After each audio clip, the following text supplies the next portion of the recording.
Swayam Prabha. Digital India. Educated India.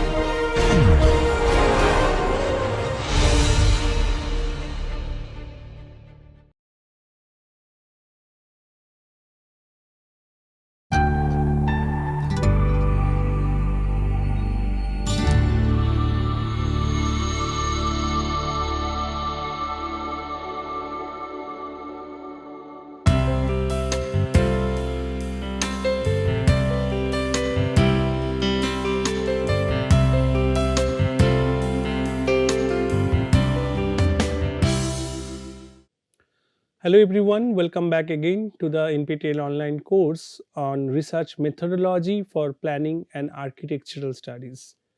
So in our last lecture, lecture number 19, we discussed about type of surveys that we use for our own planning and architectural research, and we discussed in part 1 different types. In addition to that, as I promised earlier, that this particular lecture also will cover some of the very important and common survey technique.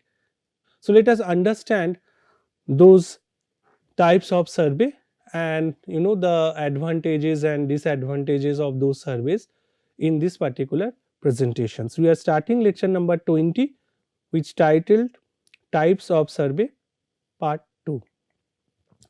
Now in this case, definitely it is a continuation of the previous lecture. So we will learn some more types of survey and then we summarize our understanding.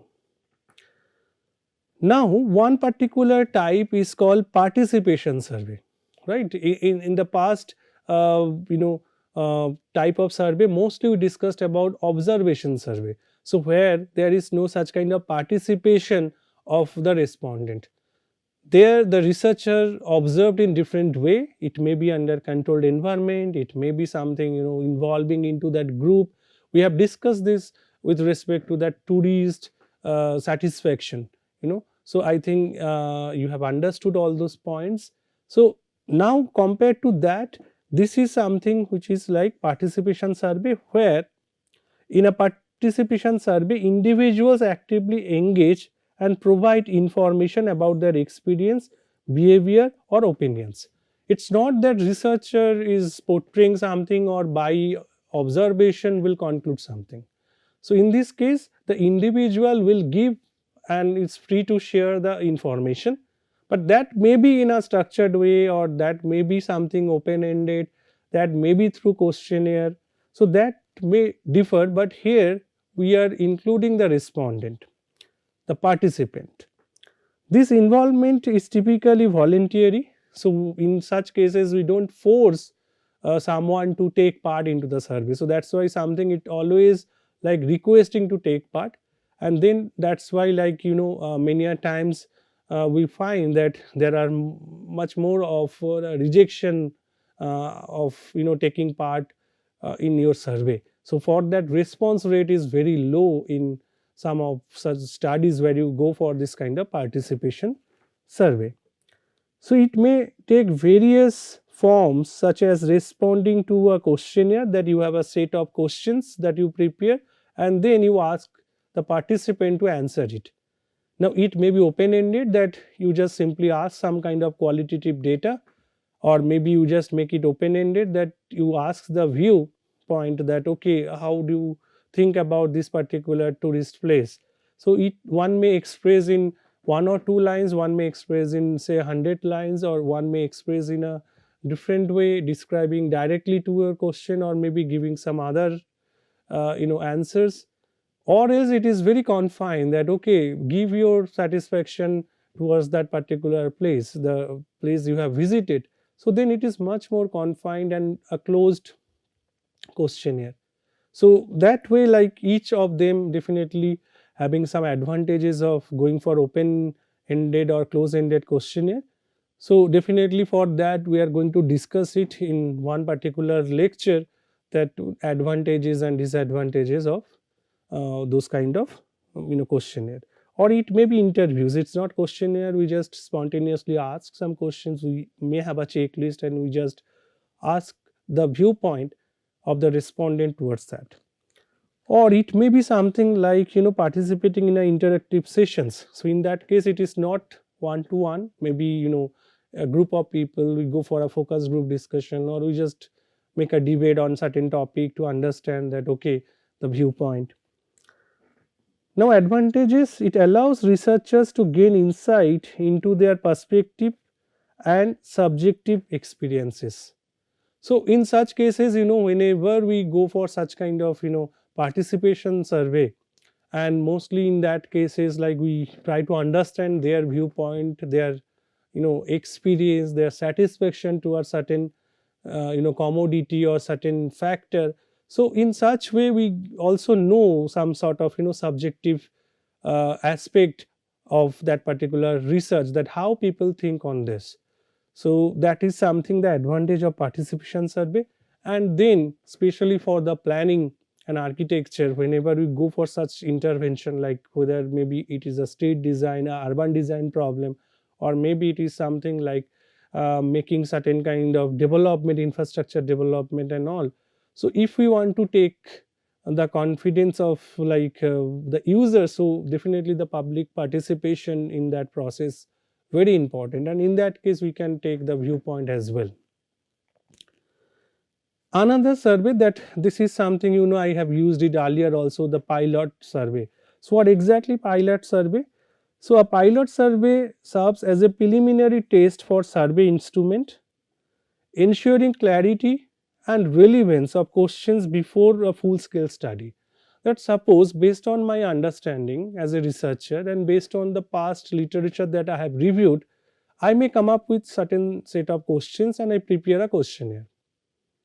Now, I am not sure that this questionnaire will completely supporting my research questions or the objective for that survey, or else there might be some questions which I missed out because I cannot perceive it with that particular literature that I have reviewed, or maybe I don't know the context. So in such cases you can always go for a pilot survey. You do a limited respondent survey and try to understand that the questions that you have framed, whether they are meaningful, or is there any some other points that you have missed out, or else maybe you fix up certain questions which are much more repetitive. You don't need that additional question into your questionnaire, because the moment you increase the number of questions, it will take some more time for the respondent to response. And there is a concept called respondent fatigue. The moment a question is very lengthy, probably the respondent will lose interest after a certain time, and then maybe will leave your questionnaire in between. So that is another problem, because you cannot utilize that questionnaire fully into your analysis. So pilot testing plays a very crucial role in this aspect. It provides researchers with valuable insight to refine and improve the survey instrument for the full scale study, identifying potential challenges and ambiguities. That's why I'm saying many a times maybe the question is asked in a very technical manner, and then the people that you intend to survey, they don't have any clue of that particular terminology. So how you can simplify, because that question is important to you as a researcher, but how to convey it? Or else, can we give some kind of representation? Can we add certain images? Can we search certain demonstration? Can we show certain video before asking that question? So that improvisation always you can do to make it very simple and understandable to the respondent whom you target for your survey. Next, pilot phase allows for testing the chosen sampling method, ensuring that it yields a representative and manageable sample for the main study. So now in such cases, if you find that okay, so within the pilot study itself you are getting so much of heterogeneity in the answer, so that means there is some sort of heterogeneity present in among the respondent. So for that it will also like instigate you that maybe you have to change the sampling technique, or maybe you have to take more sample into consideration to bring that kind of heterogeneity in your findings, because definitely sampling is something which will represent the population in a better way. So if your sample fails to do that, suppose you just ask somebody and getting some answer, you ask somebody getting a different answer, this way you cannot conclude, right? But whenever you find that, okay, overall, like, it is now converging, the opinion or experience is somewhat representable among the population, so then you can bring some kind of meaningful conclusion out of your research. Next survey is called mail survey. So this is something where it is like a mail interview survey method involves sending questionnaire by mail to respondent, who then complete and return them at their own space. So this is something like, even you can say that kind of a earlier we used to have this kind of ballot posting. So who are not able to cast the vote, they have that particular option to send their vote, or that they can cast the vote in a closed envelope and they can send it. Similarly, in this case, we can post the questionnaire and then the respondent will fill and then send it back. This approach is cost effective and allows participant flexibility in responding. So that means it is as because like it is something like you request, you send the email, and then probably the respondent will look into it and they can fill at their own space. It can be time consuming as well, because in this particular case that maybe somebody is very active in responding, somebody may just give it little low importance to that, or maybe it's, so in that case you don't have much clue on that, okay, when we will get this particular answer. The response rate may be lower than other method as because it is time consuming, and then there is no guarantee that, okay, that person will respond to you or not. Compared to that, there is another method called telephone survey. It involves collecting data by contacting participants over the telephone. This approach offers a balance between cost effectiveness and the direct interaction. The moment you have direct interaction, always it will add the value. Based on my own experience, what I can share that many a times, like, we design questionnaire online. Nowadays it is very much available. You can use the Google form, you can use certain other paid platform like SurveyMonkey or any Survey Pro, etc., etc., and then you can circulate through your known community through WhatsApp or maybe different kind of social media. But in such cases, what we found that the response is, first of all, it is not coming. You have to remind, and you don't know who are responding, because normally the survey questionnaires are anonymous. You don't ask the personal question like name and all. So you don't know who are responding, and then whether responding seriously, whether they understood the question correctly and then answered, or it is just randomly taking in some of the options.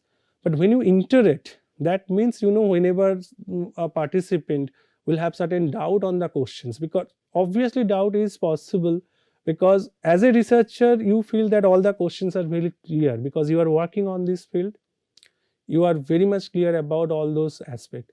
But when you consider a respondent to answer it, maybe some of the questions like they are confusing. So in that case, whenever we interact, always there is a probability that the respondent will ask you that, okay, can we explain it, what exactly it is, so that it can help me to answer it effectively. So that is possible with this telephone survey. In this case, what is happening, the trained interviewers follow a script and then asking respondent a series of questions and record their responses. So this is again, it's something like it's need training, that what you talk, what particular questions you ask, how to ask, sequence, so that you can effectively use it. It is efficient for reaching geographically dispersed population. So say for example, this is some advantage that, okay, so somebody in a particular study you are trying to do a pan India research, or maybe some kind of analysis. So one method is that you go to each and every place and conduct the survey. Other, now you have the phone and which is connected very well. So you can just make a call to that respondent, and then you can take the survey. So for that you don't need to make those kind of trouble and all. Limitation include potential non-response bias. That's something like people just can ignore it. If you randomly call, we can ignore it. So in this particular case, I can give you example. Many a times, after purchasing something from some shop, or maybe after traveling in a particular bus, or maybe in some cases new ventures which are coming in those kind of transportation, food or textile, they will give you a follow up call, and they will ask that, okay, we are thank you for contacting, or thank you for purchasing our product. Then we would like to know your experience. We have to fill up certain questions. So there are two ways that they do. One is something that they normally prompt like that, okay, after this call you will receive one link in your email or in your SMS, just fill up it. Or nowadays it's mostly, they are giving those kind of response form through WhatsApp. Or else they simply call and then ask you some follow up questions. Are you satisfied with this? Okay, what was that particular aspect? Are you satisfied with this? And then they always say that you give answer in yes or no, or maybe you can express something. So in such cases, like definitely when there is some sort of such call, we just ignore it. We just receive the call and then cut that, okay, I'm not interested. So that is something, non-response biases, as well as the exclusion of individual without telephone. So this is something, probably nowadays you can think that everyone has the mobile phone and access, but still, like, we cannot say it is 100%. So that means whenever we adopt this kind of technical survey, or maybe the survey through telephone, so that means there is a possibility that we exclude the individual not having the telephone connections. This is also very interesting, and then this is called IVR, or interactive voice response survey. So in this case, IVR method employs automated telephone system to interact with the respondent, gather information and record the response. Participants navigate through a series of pre-recorded prompts using their telephone keypad and comment. So it is something, whenever you try to contact. So say for example, you want to contact the customer care for any telephone related issue or network related issue. So always they are giving some kind of pre-recorded prompt. So to listen in English, press 1, listen in Hindi, press 2, or else after that to know about your balance, press 1, to talk to our customer care executive, press 9. So this is something, only with the key pad of your phone you can do that, and through that things are happening. Now maybe you can book different kind of services through this IVR method as well. It is efficient for large scale survey, because it is, again, you don't need any trainer. It is a pre-recorded and prompted options that one is to ensure. And then also it is cost effective means of data collection, because the moment you involve more manpower, then it will take time as well. Whenever it is pre-recorded, so it can better work. This method is limited by digital literacy. So that means something, somebody does not know how to use it, so then we cannot take survey for such kind of cases. So that's why this is one limitation of this, all like telephonic survey or maybe IVR survey. Face to face interview, in my opinion, there is no better option than go for face to face interview, because there is a interaction along with the questions and answers that interact and get. You always will have the opportunity to study the body language, the the experience, the feeling that you want to capture in some of the studies. It involves direct personal interaction between a trained interviewer and the respondent. This method allows in-depth data collection through real-time dialogue and fostering the rapport and then the trust. So in such cases, you can understand, you can also give a feeling that okay, your response is very important for us.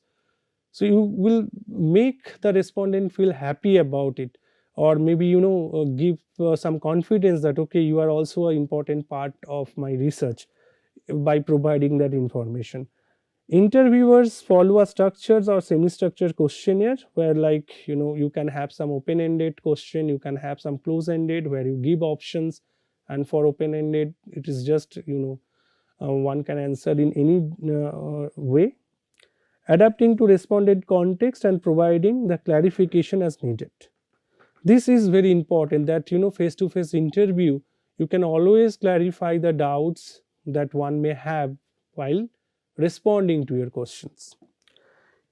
It can be resource intensive due to travel and personal cost. Obviously it will involve cost, and the quality of data may be influenced by interviewer bias. So one thing is cost, other thing is that the time, the travel, etc. But additionally, what you can have, that is the interviewer bias. So many a times, like when you give a questionnaire to a respondent, so respondent will read, anticipate, understand, and then answer. But when you have a reviewer, like you have a particular interviewer, so that interviewer can bias or can influence the respondent to answer. Maybe in such cases, like something, they will ask that should I say yes or no.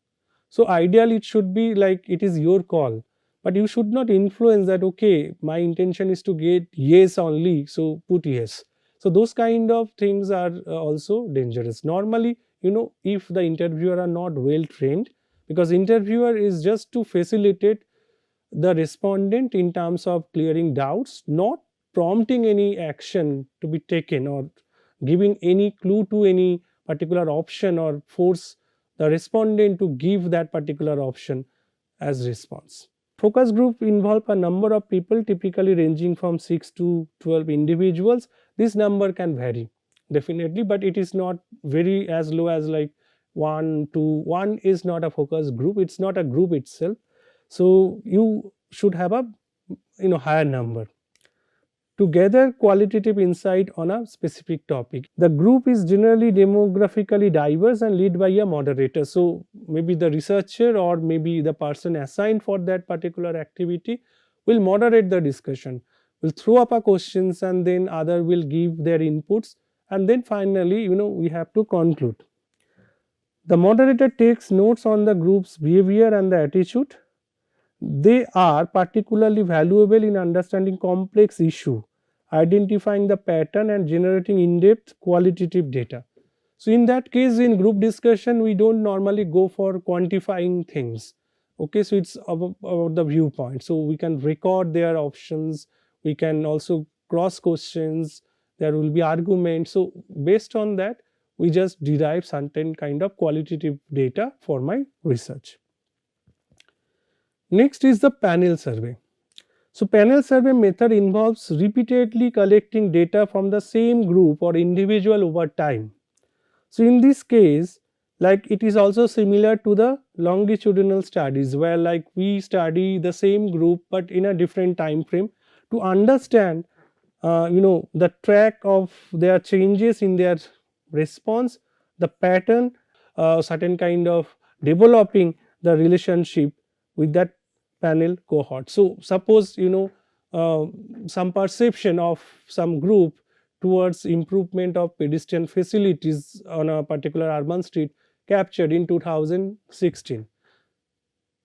We again go for same group and try to understand the perception after certain changes. Maybe there are certain new interventions that have been implemented to improve the facility, and now we are trying to understand their perception. So you can see the pattern, the changes, or maybe there are something more inside that may come up with next time interaction. So that can bring certain clarity. Then attrition, panel fatigue, and the maintaining the representativeness of the sample are challenges. So in this case also, like obviously this is good to know temporal changes in the behavior, but many a times people may refuse after certain time, that why all of a sudden, like me, being questions after certain time. So maybe there is some sort of panel fatigue or respondent fatigue on that. And then the representativeness, so whether, like, if you only consider one particular group, maybe it is a biased decision and then it is continuing. So that we need to look into. Now coming to the next one, where we can go for this internet survey or online survey, is very common nowadays. So it is conducted online, offer a versatile and cost effective method for data collection. Why it is cost effective? Eliminates the expenses related to the printing of the paper based questionnaire, postage for mailing, or manual data entry. So even if we ignore the first part, when you collect the information, these are individual, say 2-3 pages, but for analysis you have to do the documentation. So this is very important.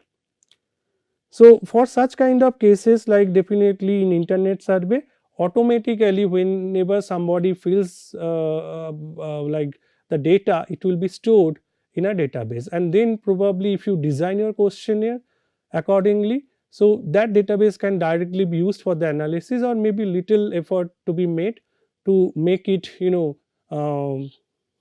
make it easy for your analysis or the input that you need to give in your statistical model. Real time data collection is possible, like it will also come up with a date stamp and time stamp. So this is something, useful, because this will also give you the how much time that the respondent took to fill it up. So that can also give some kind of hints about the seriousness of the questionnaire filling. Say for example, a questionnaire is subject to be filled within 5 minutes or 10 minutes. If a questionnaire is filled in, say, just less than a minute, so that means probably people have not gone through all the questions. It's not possible to read all the questions in less than 1 minute, or else somebody took it like 2 hours to fill it up. So that means there is interruption in between. So that can give you some kind of direction to select or remove that questionnaire. The quick dissemination of the internet survey facilitate the collection of a substantial volume of response with a short period of time, but like without knowing the person. So if we email to the known person, then we get the record if we ask the email ID and other thing. But if it is open ended, like I just circulate it through the social media, and then I am having no control on the sample, the way it is coming to me. So for that will be certain challenges. Next we have computer assisted telephonic interview.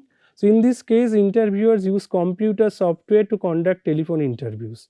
The software assists in questionnaire administration and data entry. It enables efficient data collection by automating the dialing process and managing the call list. So this is also useful, but in this case, along with the manual telephony, computer assisted technique is used.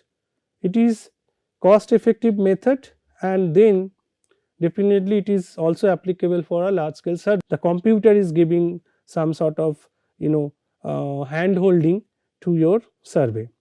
The complexity of questions may be limited in a telephone interview due to potential respondent fatigue and then distraction. So if your questionnaire is very lengthy, then after some time you say that I have work, I cannot answer, or you simply disconnect. So this is the limitation. Computer assisted personal interview, in this case also, like will send the interviewer on field, but use the electronic devices such as tablet or laptops to administer the questionnaire. So in such cases, what is happening, through which the data entered is also automatically will go to a database. You don't need to do the manual data entry afterwards. So it allows immediate data entry and reducing the time between collection of the data and the analysis. It can include multimedia elements like images, videos to make the questionnaire clear. That's why I am saying that sometimes to explain certain technical terms, you need to demonstrate with certain illustrations. So that is possible with this. And as because it is like can be designed dynamically, so at a stage people will not also see that okay there are too many pages and that may take time. It requires initial investment in electronic devices, which can be some costly thing. So maybe when you say a printing of a 2-page questionnaire, maybe it is just like 2 to 4 rupees, but purchasing a tablet, maybe it will cost around 12,000, 14,000. But in a long run, whenever like that can kind of tool can be used for such data collection, so it will be very easy. And again in that case only it's not the printing cost of the questionnaire, data entry time and the cost involved into it will be also reduced. Other one is the computer assisted web interviewing. So in such cases you don't need anyone to personally go. In this survey, it utilizes the online platform. So participants respond to a survey question through web-based interface, and the process is facilitated by a computer software. CAWI surveys are self-administered, allowing respondents to complete the questionnaire at their own space, and then there you can add certain kind of assistant. That a question is not clear, you can give a help text or the audio, so that one can play that audio to understand it. So this is something is very helpful. It can reach a wide range audience and collect data swiftly, but there are limitations related to the digital literacy. So all this digital way of collecting information or survey is limited for that. If that is not having the access, so there will be some sort of issues where it is self administered. But compared to that, the CAPI is something where we are only using that digital device. So we don't like want, or it is not the requirement that the respondent will have that device. So the interviewer will go with that device to record the data, just to replace the paper pencil based data for like collecting information, and then data entry will be difficult for that, which like CAPI can eliminate. Kiosk survey, this is something again a self-administrator e-survey station. So you may say these kind of things in different kind of food stall or different cafeteria where you can give your feedback.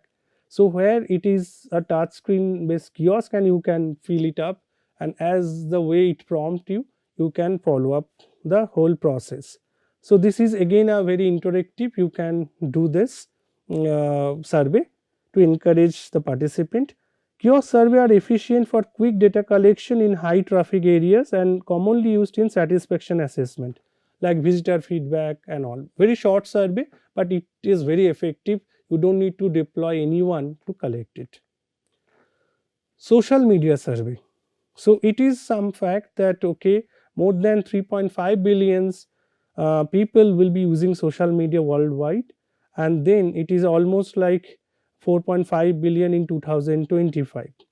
So social media like Facebook, Twitter, Instagram, these are different platforms where we will have a quick circulation of your questionnaire. So you can use QR code or something kind of short URL, so which can give access to your questionnaire and you can use it.